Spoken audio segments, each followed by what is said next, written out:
가운데 친히 찾아오셔서 그 나라 꿈꾸게 하시네. 할렐루야, 좋은 아침입니다. 인사드리겠습니다.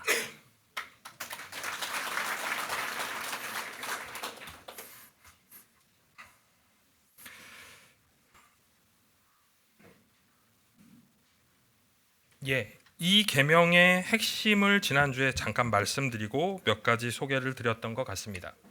이 계명의 핵심은 너를 위하여라는 구절이 중요합니다. 쉽게 얘기해서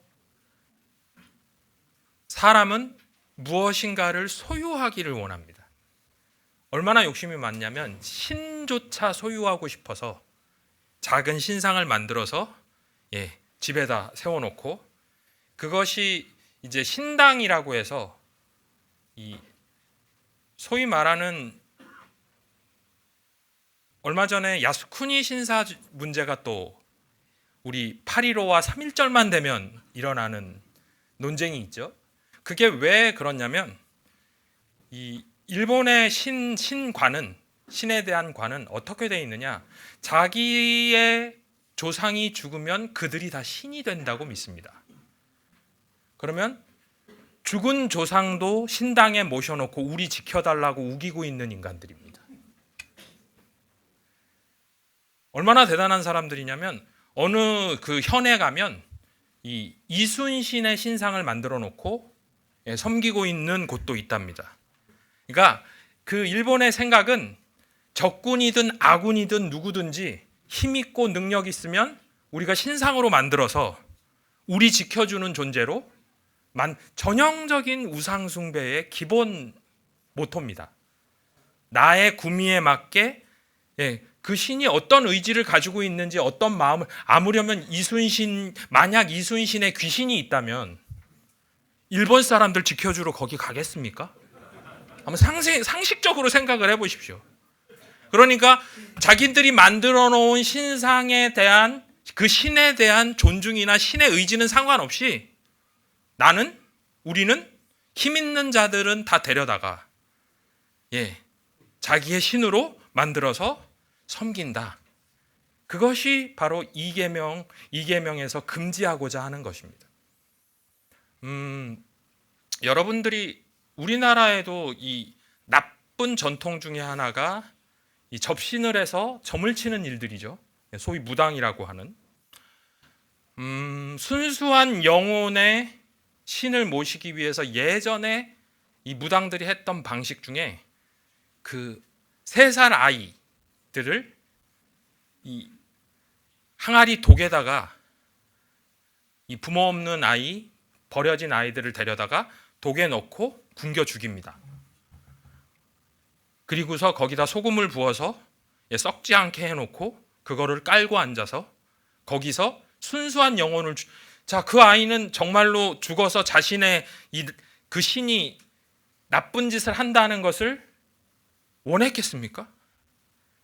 그것 자체도 그 악한 신을 만들어서 활용하겠다는 바로 인간의 탐심.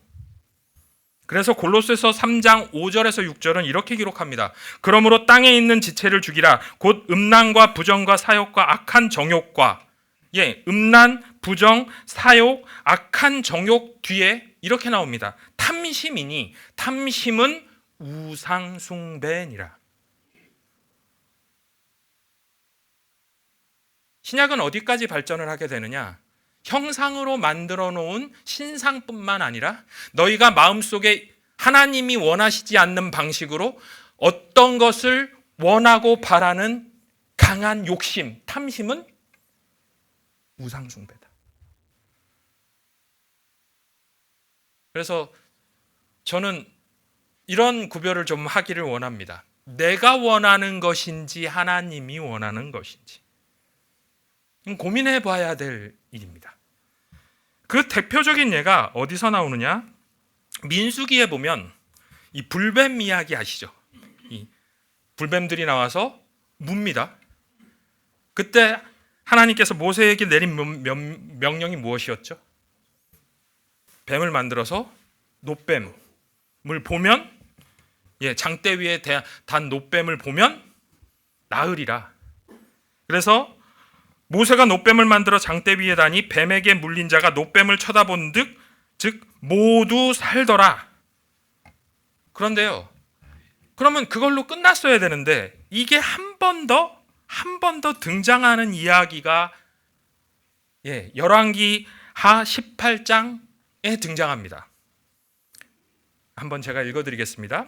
히스기야가 그의 조상 다윗의 모든 행위와 같이 야훼께서 보시기에 정직하게 행하여 그가 여러 산당들을 제거하며 주상을 깨트리며 아세라 목상을 찍으며 모세가 만들었던 놋뱀을 이스라엘 자손이 이때까지 향하여 분향함으로 그것을 부수고 느흐수단이라 일컬었더라.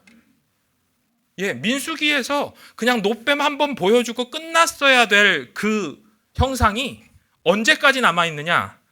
왕하 18장이면요 거의 한 700년 전 이 나무에다가 매달아 놓은 놋뱀이 아직도 남아있어서 여전히 그걸 쳐다보면 병이 낫는다고 믿고 있는 인간들이 그때도 있었다는 겁니다.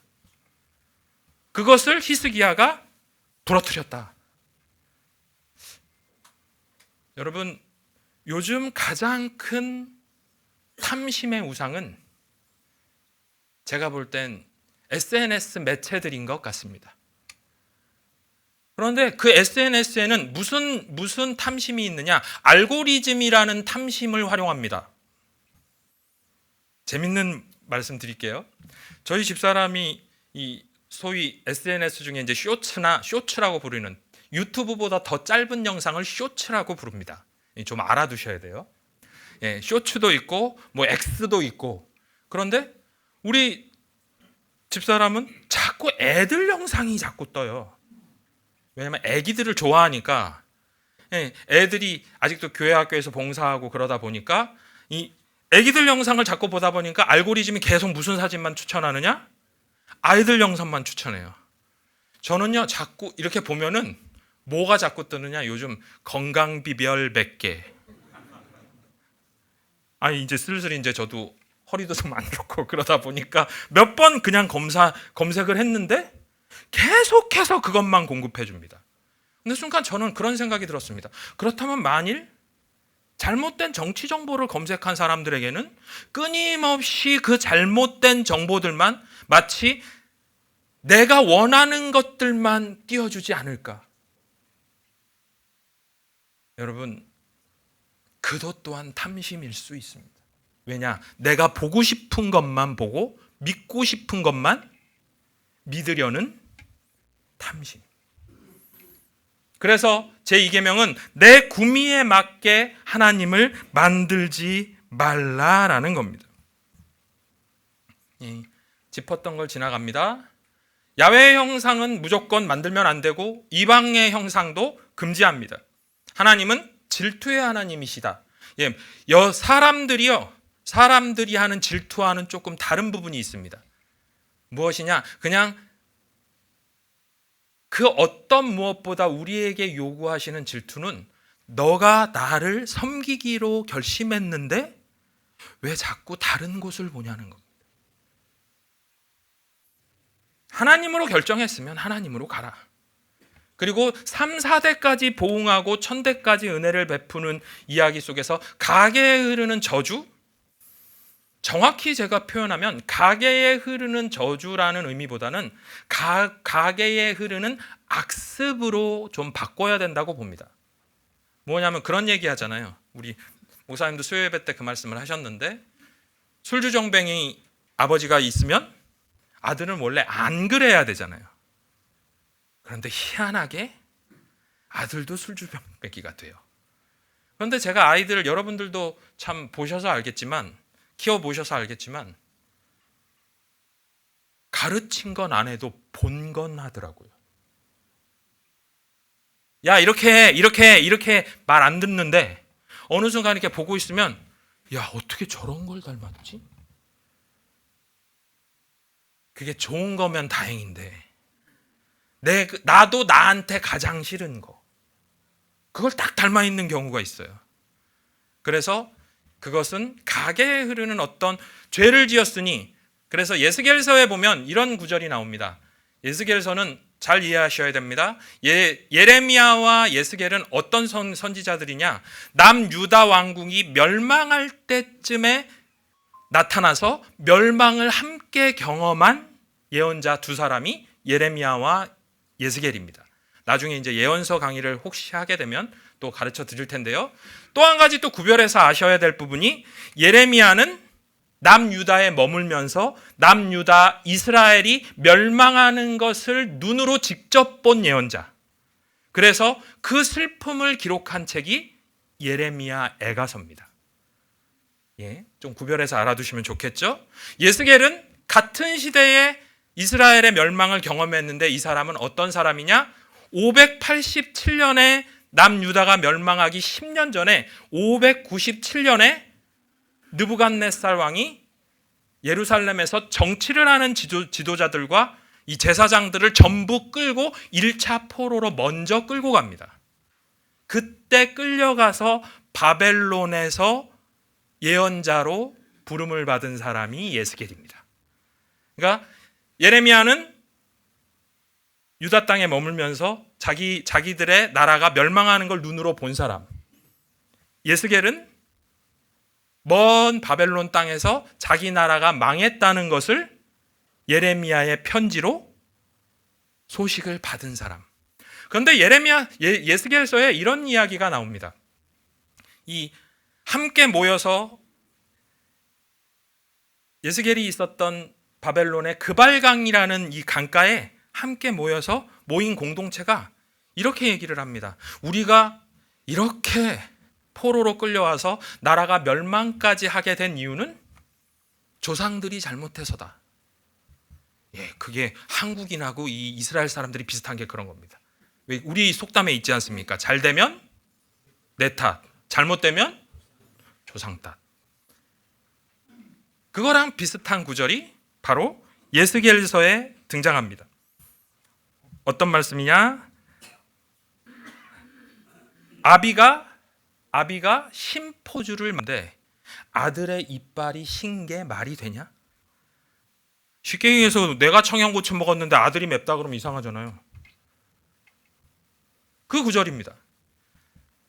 각 사람은 각 사람이 한 행위대로 보응을 받는 것이지, 조상 누구 때문에 잘못됐다는 말은 잘못됐다는 겁니다. 그러니까 가게에 흐르는 저주가 없다라는 의미보다는, 가게에 흐르는 저주라기보다는 자기의 부모가, 자기의 아버지가, 자기의 어머니가 무언가가 잘못되어 있다면 나는 고쳐야죠. 근데 그걸 고치지 않고 물려지면 그게 한 세대를 지나 3, 4대 함께 공존하는, 아마 조금 요즘은 결혼이 많이 늦어서 그렇겠지만 이스라엘 공동체는 3대에서 4대 정도가 거의 같이 살았습니다. 그러니까 같이 보고 있는 거죠, 서로의 행위를. 그러면 아닌 것은 서로 고쳐가야지 맞지, 그것을 그대로 두면 안 된다. 그 의미로 이해할 수 있는 것입니다. 사람의 방식과 하나님의 방식은 아까 말씀드렸습니다. 우리가 내 스스로 어쩌면 스스로 노뱀을 만들어서 자꾸 매달고 있는지도 모릅니다. 하나님은 그거 한 번만 가르쳐 주신 방법이었는데, 편리하다고, 좋다고, 내게 이득이 된다고 그걸 자꾸 내 구미에 맞춰서 다시 활용하면 그건 하나님의 방식에서 벗어나는 것입니다. 내 방식대로 하나님을 믿는 것이 아니라, 하나님은 내 하나님은 이런 하나님이야 가 아니고, 하나님 각 사람에게 원하시는 바가 다 다르실 텐데 저에게 원하시는 건 무엇입니까? 예, 제2계명을 지키는 가장 핵심 말씀은 바로 그겁니다. 하나님, 제게 원하는 것이 무엇입니까? 저에게 맞는 하나님이 아니라 하나님께 맞는 저를 만들어 주옵소서. 한번 따라 하시겠습니다. 제게 맞는 하나님이 아니라 내가 하나님께 맞는 사람이 되고 싶습니다. 예, 잘 이해하셔야 됩니다. 하나님을 끌고 오는 게 쉽겠습니까? 우리가 하나님 편으로 가는 게 쉽겠습니까? 하나님을 어떻게 끌고 와요? 그분 안 움직이세요. 우리가 빨리 그쪽 편으로 움직이는 것이 맞습니다. 예, 이제 3계명으로 넘어갑니다. 큰 소리로 한번 읽겠습니다. 너는 내 하나님 야훼의 이름을 망령되게 부르지 말라. 야훼는 그의 이름을 망령되게 부르는 자를 죄 없다 하지 아니하리라. 이 망령되게라는 말의 그 히브리어 원어를 찾아보면 이게 이름 금령이라고 불리는데요. 사전적 의미는 망령되게는 늙거나 정신이 흐려서 언행이 정상적이지 못한 상태. 그러니까 이걸 잘 풀이하면 어떻게 되느냐? 따라서 이것은 어떤 말로 이해될 수 있냐면 아무 생각 없이 하나님의 이름을 함부로 입에 올리지 말라라는 의미가 됩니다. 그래도 이게 함부로 말하다도 이해가 잘 안 되는데 망령되게라는 이 히브리어를 또 찾아보면 첫째는 거짓으로라는 의미가 있습니다. 두 번째는 헛되이라는 의미가 있습니다.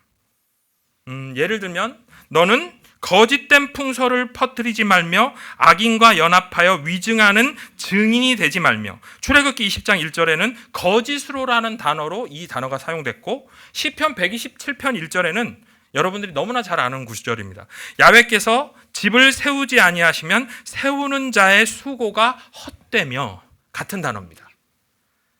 또 문자적으로 보면 거짓으로는 하나님의 이름을 말하지 말라는 뜻이고 헛되이는 하나님의 이름을 부르지 말라. 그러니까 어떻게 이해가 되느냐? 거짓으로 하나님의 이름을 말하지 말라. 그래서 레위기 19장 12절은 이렇게 또 기록합니다. 너희는 내 이름으로 거짓 맹세함으로 내 하나님의 이름을 욕되게 하지 말라. 나는 야훼니라. 그래서 여기선 두 번째 의미, 하나님의 이름을 헛되고 망령되게 부르지 말라는 의미로 봐야 하는데, 이게 법정에서 그 거짓 증언하지 말라는 것은 9계명에 나오거든요. 그럼 좀 더 깊이, 그렇다면 제3계명은 거짓 맹세에 금하는 것보다는 하나님의 이름을 남용하는 것을 금지합니다. 그래서 시대가 좀 바뀌긴 했지만 우리가 어떤 상호 같은 걸 지을 때 지혜롭게 잘 지어야 됩니다. 그러니까 하나님의 이름을 망령되게 하지 않게 하는 것 중에 하나는 내가 하나님의 이름을 걸고 하는 행동에 대한 주의도 포함이 됩니다. 하나님은 이름을 왜 가르쳐 주셨을까? 남용하라고 가르쳐 주는 것이 아니라 하나님을 온전히 그 이름값에 맞게 대접하라고 가르쳐 주신 겁니다. 우리가 기억해야 될 것은 이름을 가지고 장난을 치는 건 종교들이 요즘 벌써 보셨는지 모르겠지만 이 오디세이아라는 영화가 엄청 인기예요. 그런데 이 오디세이아의 영화는 기본적으로 그리스 신화를 기본으로 합니다. 근데 신화는 말 그대로 신들의 이야기를 만들어낸 거거든요. 우리 하나님은 그것에 해당되지 않습니다. 그분은 만들어진 존재가 아니거든요. 그러니까 그런 것들을 지켜내는 것, 하나님께서는 그 이름을 수단으로 활용한 것이 아니라 찬송받으시기 위해 그 이름을 주셨다고 성경은 가르칩니다. 그래서 제3계명의 핵심은 하나님의 이름을 그 존재 그대로 찬양받는 존재로 유지시켜 드리는 겁니다. 하나님의 이름은 그래서 수단이 될 수가 없습니다. 제3계명 한번 큰 소리로 읽겠습니다. 시작. 하나님의 이름을 먹칠하지 말라. 제가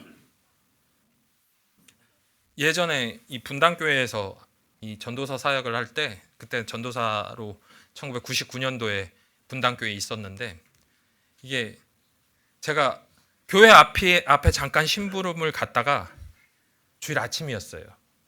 주일 아침이었는데 이게 횡단보도가 좀 멀어요. 그리고 이 분당교회가 육교를 이렇게 건너가야 되는데 이 횡단보도는 저쪽에 있고, 그래서 바쁘니까 무단으로 이렇게 보고서 뛰어서 건너는데 하필은 그때 장로님 차 하나가 주차하면서 이렇게 도우신 거예요. 근데 그냥 가시면 좋을 텐데 창문을 쫙 내리더니 할렐루야, 나 무단횡단하고 있는데. 그때는 좀 눈 좀 감아주시지. 그 이후로 제가 절대 교회 앞에서는 무단횡단 안 합니다. 아니 뭐 반가운 마음에 그냥 아무 그거 없이 했는데 사람들이 한번 생각을 해보니까, 아니 그래도 주의 종이라는 사람이 주일 아침에 아무리 바빠도 이 무단으로 막 뛰어서 건너고 있는 그런 것들. 예, 그리고 여러 가지 그거가 있습니다. 재밌는 일화가. 우리 목사님들도 다른 데서 성격을 못 내시니까 운전하면서 성격 드러나시는 분들 꽤 있거든요.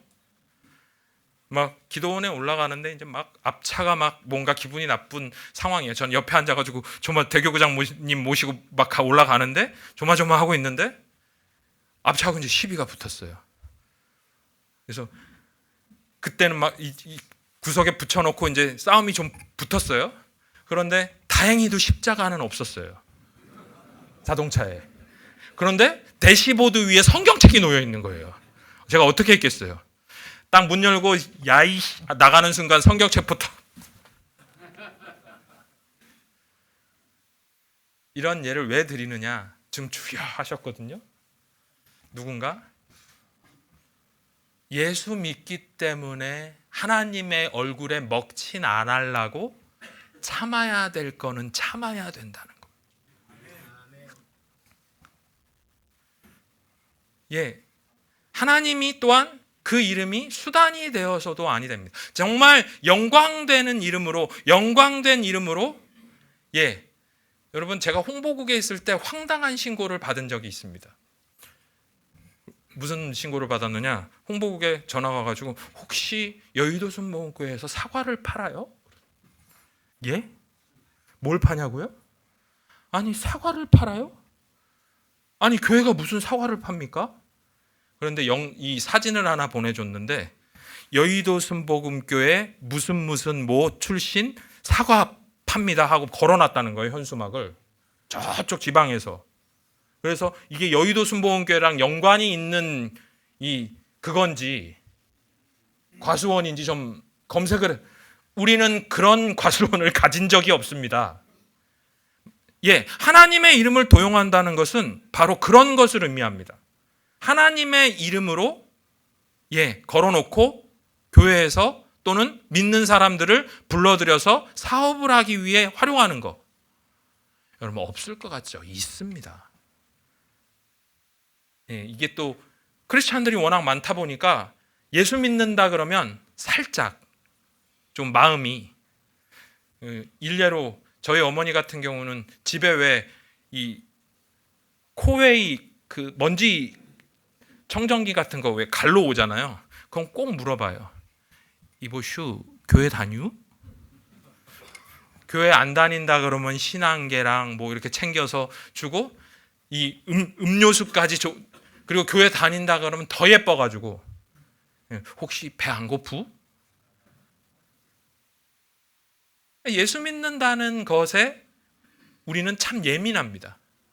우스갯소리로 저희 어머니가 이 인생이 그렇게 순탄치 못했던 이 31살의 과부가 돼서 혼자 사셨던 분이라 이 늘어지는 트로트 노래를 별로 안 좋아하세요.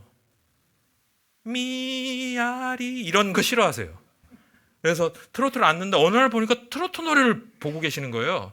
그래서 제가 아니 트로트 싫어하시는데 걸그룹 좋아하시거든요. 저희 어머니. 예, 제일 좋아하는 게 블랙핑크신데, 예, 노래 즐겁다고, 즐거운 노래 좋다고. 그런데 트로트를 듣고 계신 거예요. 그래서 제가 아니 갑자기 왜 트로트를 듣고 계세요? 제가 예수 믿는 데잖아. 모든 시작은 예수 믿는 사람이면 제가 너무너무 싫어했던 어떤 그 악역만 하는 배우가 있는데 또 그걸 또 보고 계신 거예요. 그래서 아니 그때는 저 악역만 한다고 별로 안 좋아하더니 그 드라마를 왜 보세요? 그랬더니 저 사람이 예수 믿는데. 여러분 거기서 우리는 3계명의 의미를 깨닫게 됩니다. 내가 예수를 믿는다는 것이 예수 이름에 과연 먹칠을 하고 있는 것은 아닌가?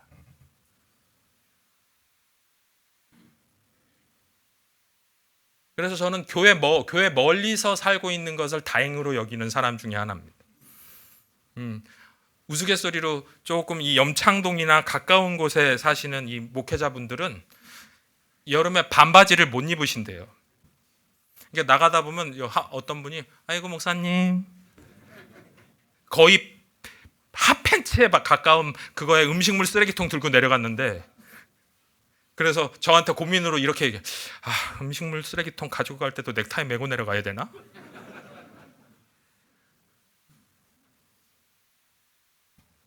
저 잘 아시겠지만 2부 예배 사회 요즘 자주 쓰죠.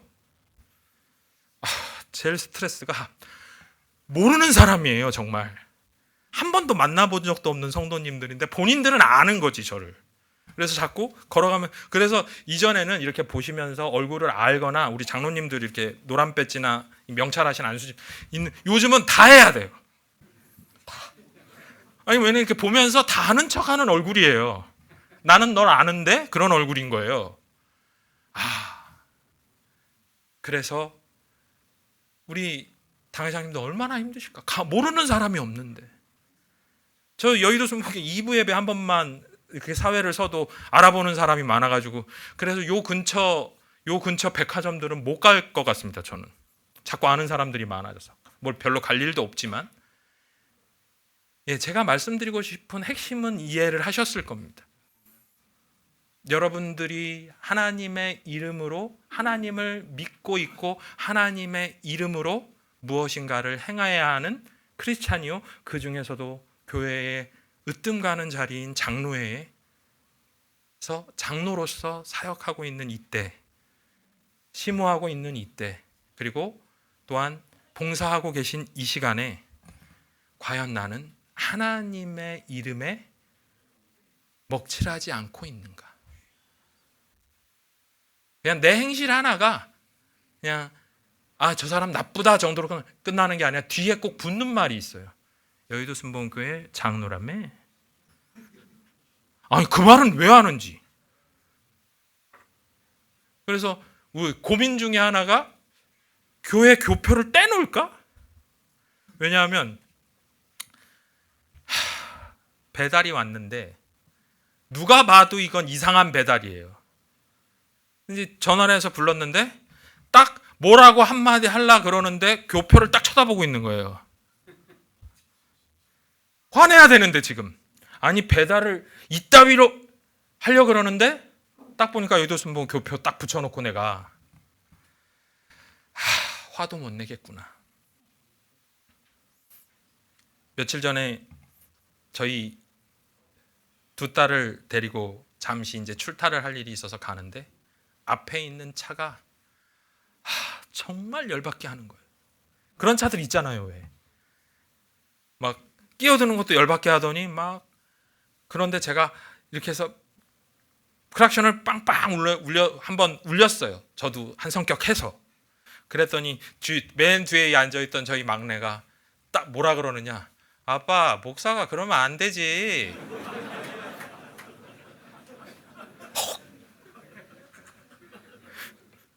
목사가 이해를 해야지. 그러면 돼? 그런데 그거에 화가 난 게 아니라 순간 부끄러워졌어요.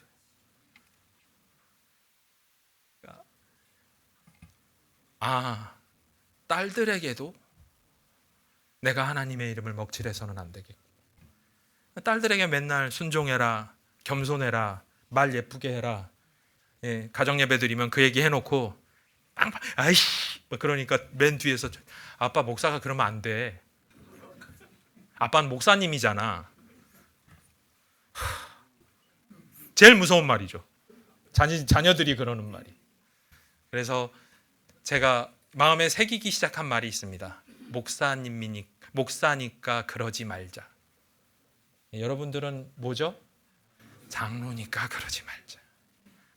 서로 한번 해볼까요? 목사니까 그러지 말자. 예, 여러분 기억해야 될 것은 십계명은 10개 중에 9개가 금령입니다. 유일하게 5계명인 8개가 금령이고 5계명만 명령입니다. 무슨 얘기냐? 하나님을 믿는 사람으로서 신앙인으로 살아가는 데는 하지 말아야 될 게 더 많다는 얘기입니다. 다른 거는 다 명령인데 다 하지 말아라, 그러지 말지니라, 뭐하지 말지니라 이렇게 돼 있고 유일하게 5계명, 안식일계명하고 부모계명만 뭐뭐 하라라고 명령을 합니다. 그 이야기는 목사니까 하지 말아야 될 일이 많은 거고 장로님들이시니까 하지 말아야 될 일이 많은 거고 참아야 될 일이 더 많은 거고 내 성격대로 하면 안 되는 일들이 더 많다는 걸 의미합니다. 그것을 기억하시고 제3계명 여기서 가름하겠습니다. 감사합니다.